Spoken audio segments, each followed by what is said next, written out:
नमस्कार, मेरा नाम प्रशांत है और आप देखना शुरू कर चुके हैं डेली लाइन का न्यूज़ फाइल बुलेटिन। आज की बड़ी खबरों पर बात करने से पहले एक नज़र डालते हैं कल दिन भर में चर्चा में रही खबरों में। बीते दिन यानी कि 18 सितंबर को संसद का विशेष सत्र शुरू हुआ। यह विशेष सत्र संसद की पुरानी इमारत में हुआ। इसके साथ ही यह पुरानी संसद में कामकाज का आखिरी दिन भी था। वहीं पीएम मोदी ने पुरानी संसद में अपना आखिरी भाषण भी दिया और पूर्व प्रधानमंत्रियों को याद किया। इसके अलावा केंद्रीय मंत्रिमंडल की बैठक भी हुई।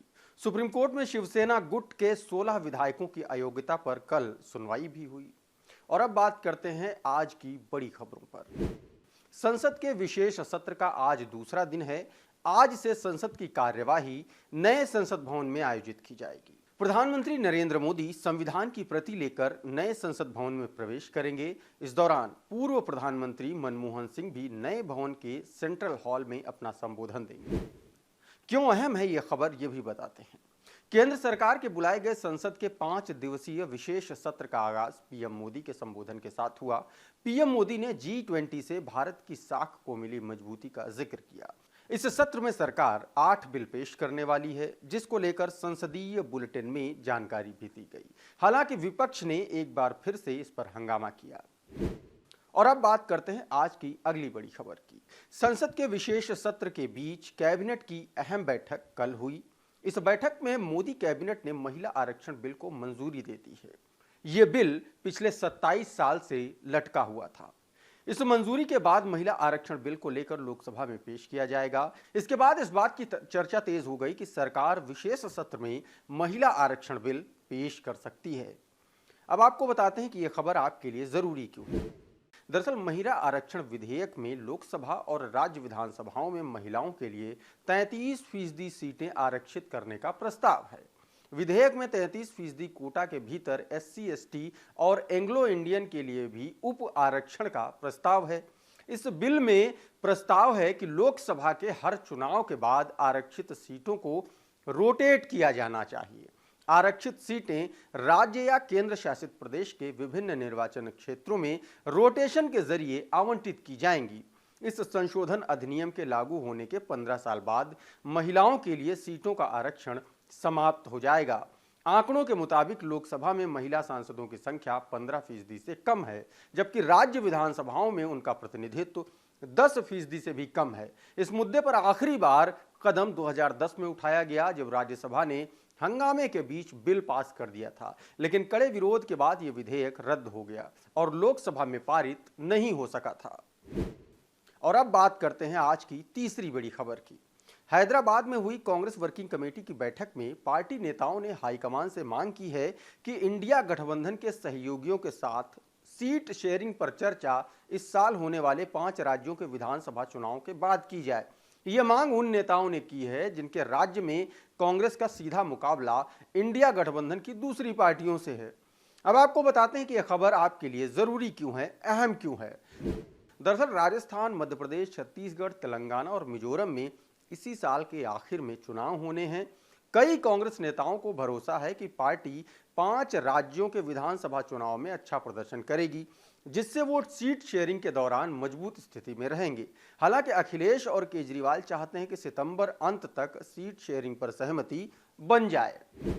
और अब बात करते हैं चौथी बड़ी खबर की। चौथी बड़ी खबर उत्तर प्रदेश से जुड़ी हुई है। उत्तर प्रदेश में समाजवादी पार्टी के नेता स्वामी प्रसाद मौर्य ने एक बार फिर से विवादित बयान दिया है। मौर्य ने हिंदू धर्म को लेकर विवादित बयान दिया है कि हिंदू फारसी शब्द है और फारसी में हिंदू का मतलब चोर, नीच और अधम होता है। हम इसे धर्म कैसे मान सकते हैं? हम जिसको हिंदू धर्म मानते हैं वो हिंदू धर्म है ही नहीं। अगर हिंदू धर्म होता तो सबको बराबर का दर्जा दिया जाता। हिंदू राष्ट्र की मांग पूरी तरह से संविधान विरोधी है। ऐसी मांग करने वाले देशद्रोही हैं। स्वामी प्रसाद मौर्य ने कहा कि सत्ता में बैठे लोग संविधान खत्म करने का प्रयास कर रहे हैं। आरक्षण भी खत्म करने के लिए निरंतर प्रयास किए जा रहे हैं। सरकार युवाओं का हक मार रही है और उन्हें रोजगार नहीं दिया जा रहा। सरकारी संस्थान अडानी, अंबानी जैसे उद्योगपतियों के हाथ में दिए जा रहे हैं। और अब आपको बताते हैं कि यह खबर आपके लिए अहम क्यों है। दरअसल 2024 में लोकसभा चुनाव होने वाले हैं। ऐसे में सभी सियासी दलों ने तैयारियां शुरू कर दी हैं और इसके साथ ही एक दूसरे पर आरोप और प्रत्यारोप का दौर भी शुरू हो गया है।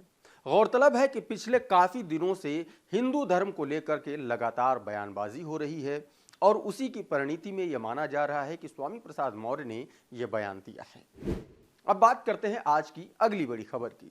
सुप्रीम कोर्ट ने लखीमपुर खीरी हिंसा मामले में जांच कर रही एसआईटी को भंग कर दिया है। सुप्रीम कोर्ट ने कहा है कि एसआईटी ने मामले की जांच पूरी कर ली है और निचली अदालत में आरोप पत्र भी दाखिल कर दिया है, लिहाजा अब इसकी कोई जरूरत नहीं है। जस्टिस सूर्यकांत और जस्टिस दीपांकर दत्ता की बेंच ने कहा कि अगर एसआईटी के पुनर्गठन की जरूरत महसूस होती है तो इस संबंध में बाद में आदेश पारित कर दिया जाएगा।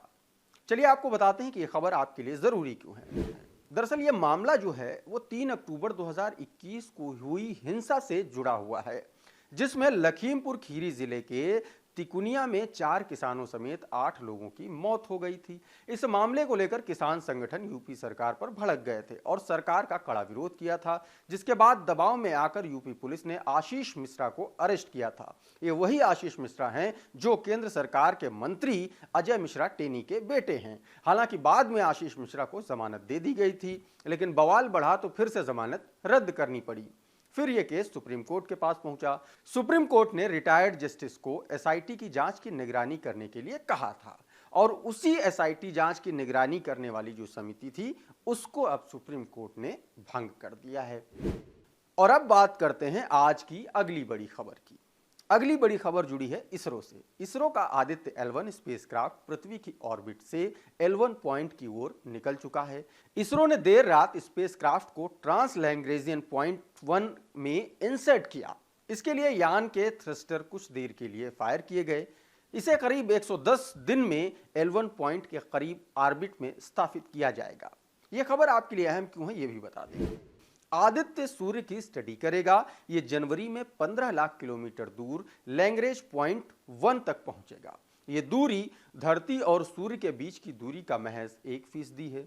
L1 पॉइंट के आसपास आदित्य सूर्य को बिना किसी ग्रहण के लगातार देख सकता है। इससे रियल टाइम सोलर एक्टिविटीज और अंतरिक्ष के मौसम पर भी नजर रखी जा सकेगी। और अब बात करते हैं आज की अगली बड़ी खबर की। भारत में G20 समिट का आयोजन काफी सफल रहा। पूरी दुनिया में यह चर्चा का विषय बना रहा और सभी ने इसकी तारीफ भी की। लेकिन यूक्रेन में राष्ट्रपति जेलेंस्की के सलाहकार को यह रास नहीं आ रहा है। जेलेंस्की के सलाहकार मिखाइलो पोडोल्याक ने एक बयान में कहा कि आप जानते हैं भारत, चीन और तुर्की जैसे देशों के साथ दिक्कत क्या है। वो इस बात पर विश्लेषण नहीं कर पाते कि जो वो कर रहे हैं उसका आगे जाकर के क्या असर होगा। सच्चाई यह है कि इन देशों की बौद्धिक क्षमता कुछ कम होती है। भारत ने चंद्रयान जरूर लॉन्च कर दिया है, लेकिन यह समझ लेना कि वो आधुनिक दुनिया को पूरी तरह से समझने लगे हैं, ये गलत होगा। अब आपको बताते हैं कि यह खबर आपके लिए अहम क्यों है। दरअसल जेलेंस्की के सलाहकार के बयान के बाद भारत में यूक्रेन का जो दूतावास है उसने खुद को उस बयान से अलग कर लिया है। दूतावास से जुड़े सभी लोग इसे मिखाइलो पोडोल्याक का निजी बयान बता रहे हैं। बड़ी बात यह है कि इस बयान के बाद जब मिखाइलो पोडोल्याक पूरा फंस गए तो उन्होंने सामने आकर कह दिया कि रूसी प्रोपेगेंडा के तहत उनके बयान को ट्विस्ट करके दिखाया गया। न्यूज़ फाइल के इस बुलेटिन में फिलहाल इतना ही, लेकिन आप बने रहिए डेली लाइन के साथ।